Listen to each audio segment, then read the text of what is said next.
শ্রীভূমি শহরে যাত্রা শুরু করল গ্রিন ভ্যালি হসপিটাল। বৃহস্পতিবার দুপুরে ফিতে কেটে উদ্বোধন করেন রাজ্যসভার সাংসদ মিশন রঞ্জন দাস। এ উপলক্ষে আয়োজিত সভায় মিশন রঞ্জন ছাড়াও বক্তব্য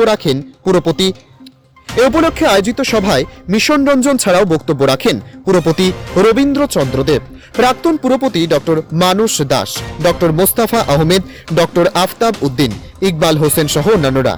বিকেলে সিটি স্ক্যান কক্ষের উদ্বোধন করেন মন্ত্রী কৃষ্ণেন্দু পাল। হাসপাতালের অন্যতম ডিরেক্টর দেওয়ান আব্দুল হেকিম চৌধুরী সাংবাদিকদের বলেন, সেরা চিকিৎসা পরিষেবা দেওয়ার চেষ্টা করবে এই হাসপাতাল। চিকিৎসা সংক্রান্ত সব পরিষেবা এখানে মিলবে। সমাজসেবার মনোভাব নিয়ে হাসপাতাল পরিচালনা করবেন কর্তৃপক্ষ। এর জন্য সকলের সহযোগিতা কামনা করেন তিনি। শ্রীভূমি থেকে জুলি দাসের প্রতিবেদন, গণ আওয়াজ।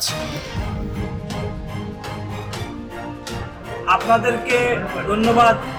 আপনাদের মাধ্যমে সবাইকে জানাই ধন্যবাদ। এখানে যারা অতিথিবৃন্দ এসেছিলেন, যারা আমন্ত্রিত হিসাবে এই অনুষ্ঠানে অংশগ্রহণ করেছেন, সবাইকেও ধন্যবাদ জানাচ্ছি। আজকের এই প্রেস মিটের মাধ্যমে আমাদের সহযোগী সবাইকে আমরা পরিচয় করে দিতে চাই অন ক্যামেরা, যে আমরা সবাই মিলে এই প্রতিষ্ঠান, জনগণের স্বার্থে আমরা এই প্রতিষ্ঠান গঠন করেছি।